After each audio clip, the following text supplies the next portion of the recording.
Today we're going to prove whether two functions are inverses of each other.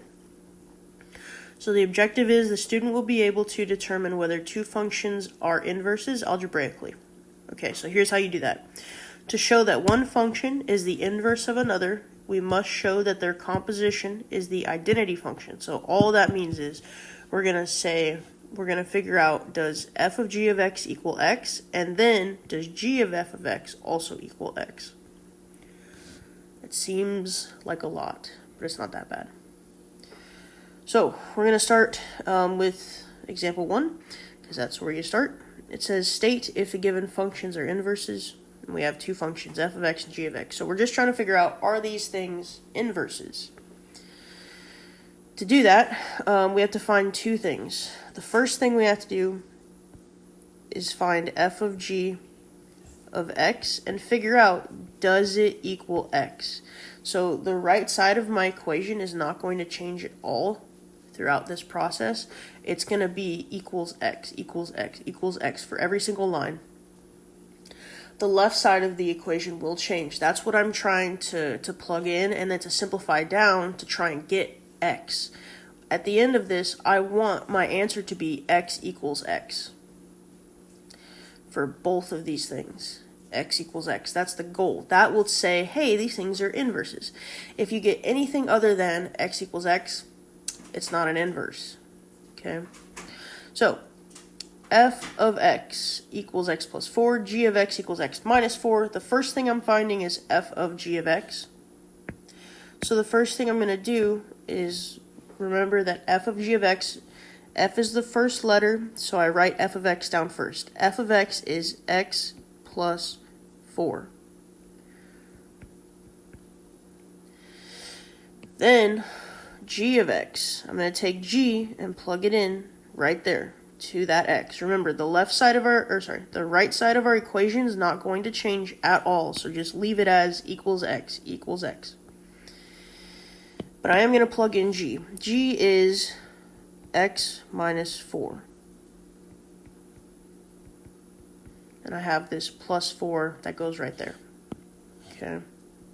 Now, I don't need these parentheses. They were just there so that I could plug them in. All I'm going to do now is combine like terms. Negative 4 and positive 4 are going to cancel each other out. It leaves me with x equals x. Great. I want that. That tells me that for now, that those two things might be inverses. To prove without a doubt that they're inverses, you also have to find g of f of x and figure out, does that equal x? Now, I do want to mention, guys, this x right here and this x right here, you don't do anything with it. Okay? You're not multiplying by x. You just write it for the sake of writing it, because that's the name of the function, g of f of x. But please do not multiply anything by that x. Okay? So, g of f of x. Okay, g is first. G was first. So g is x minus 4.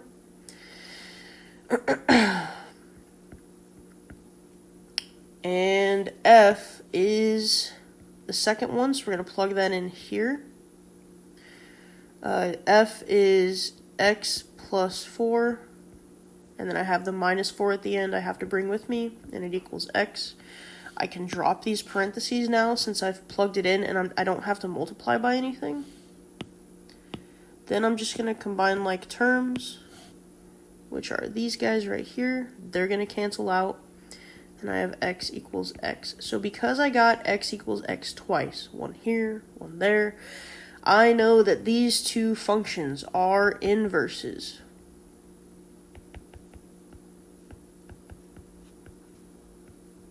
Okay? It worked. I was able to prove algebraically that those two functions are inverses. Let's take a look at the next one. So, f of x equals 2x minus 5, g of x equals 4x divided by 5. We're going to do the same thing First thing I'm going to do is find f of g of x. And does it equal x? So my first letter is f. F is 2x minus 5. And I'm going to take g and plug it in. So I have 2 times 4x over 5 minus 5 equals x. You have to bring this minus 5 down. So I'm going to go ahead and distribute this 2. Okay, so I have 8 over 5x minus 5 equals x. Norman, hey, stop. Now, what I need to do is figure out, can I get the left side to reduce to x? Can I get these two sides to be equal to each other? The answer is going to be no, guys. I can't simplify this and get it to be x. These 5s aren't going to cancel. I can't do anything with the 8. If I move anything over to the right side, like let's say I added the 5 and added the 5, I'd have 8 over 5x equals x plus 5. I'm never going to get anything to cancel out.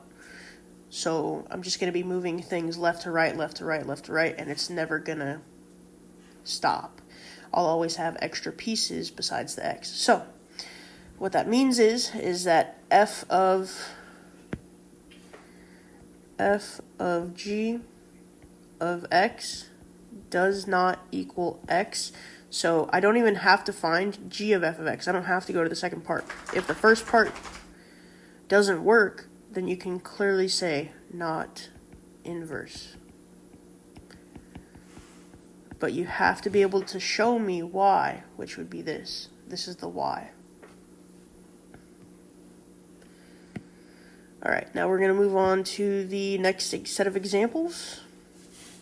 I have f of x equals x plus 3 over 2, and I have g of x equals 6x minus 5. So f of g of x, does it equal x? Alright, f is x plus 3 divided by 2. G goes in there. So I have 6x minus 5 plus 3 divided by 2 equals x. Alright, let's go ahead and combine some like terms here. I can get rid of those parentheses. I'm not multiplying 6x minus 5 by anything, so I don't need the parentheses anymore. It was just to plug them in. So if I combine like terms, I have 6x minus 2 divided by 2 equals x. 6 and negative 2 are both divisible by 2, so I can just simplify everything. The 2's cancel out, and the 6 will become a 3, so I have 3x equals x. So no, these are not inverses of each other, because 3x does not equal x, so not inverse.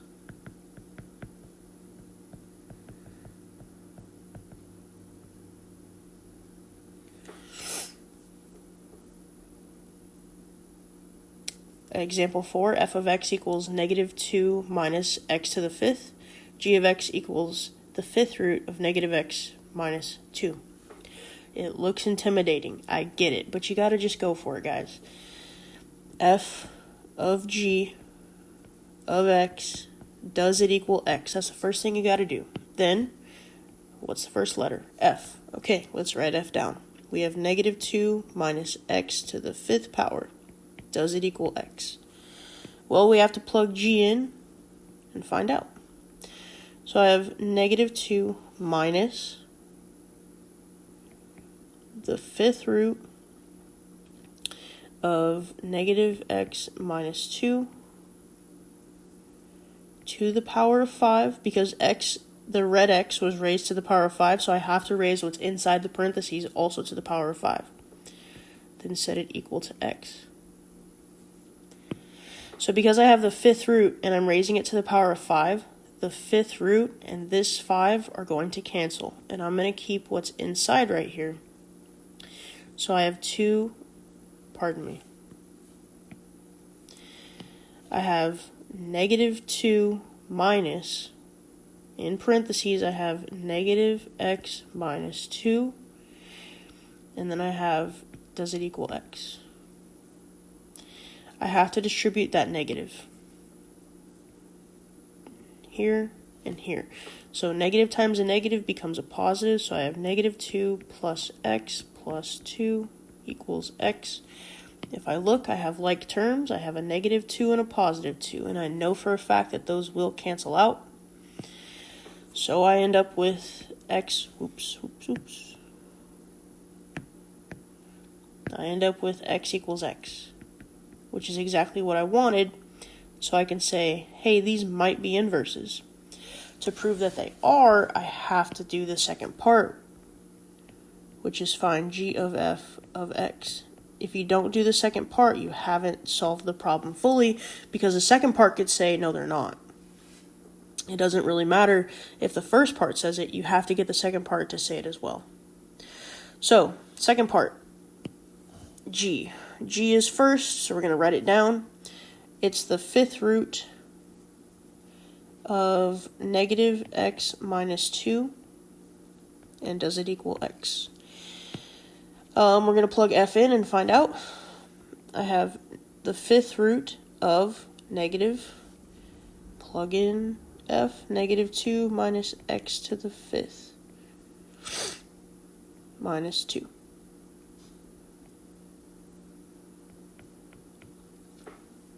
Okay. You have to be careful with the negatives and make sure that if it was in front of x, it has to be in front of the parentheses.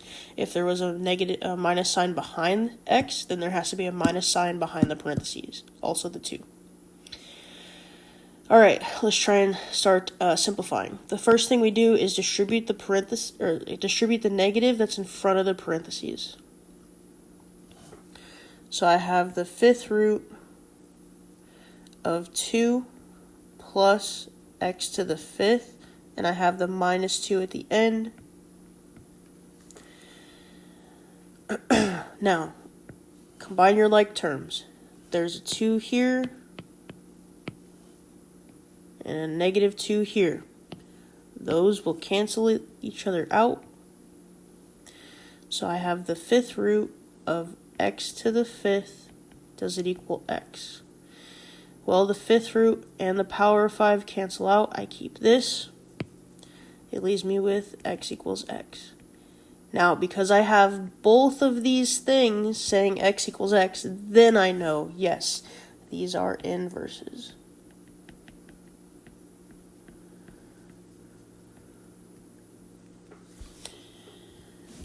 All right.